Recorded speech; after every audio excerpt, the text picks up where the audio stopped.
நம்ம கையில் வைக்கிற மருதாணி 1 மணி நேரத்திலேயே நல்லா சிகப்பாக செவந்து வரதுக்கு இது போல் மருதாணி அரைச்சி பாருங்கள்.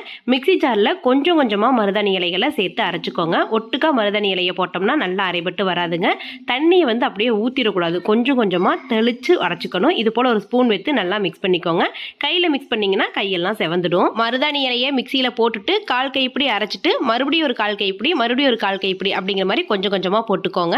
இது கொஞ்சமாக அரைபட்டு வந்தது. இது கூட ஒரு 10 கிராம்பும் ஒரு சின்ன பீஸ் அளவுக்கு புளியும் சேர்த்துக்கலாம். இந்த ஸ்டேஜில் ஒரு அரை எலுமிச்சம்பழம் சேர்த்துறனாலும் சேர்த்துக்கலாம். ஆனால் எங்கள் வீட்டு தலை பார்த்தீங்கன்னா நல்லாவே செவந்து வரும். அதனால் நான் எலுமிச்சம்பழத்தை ஸ்கிப் பண்ணிட்டேனுங்க. தண்ணி அதிகம் சேர்க்காம நல்லா நைஸாக அரைச்சி எடுக்கணும். அரைச்சி எடுத்ததுக்கே கை பாருங்க இந்த அளவுக்கு செவந்து வந்துருச்சு.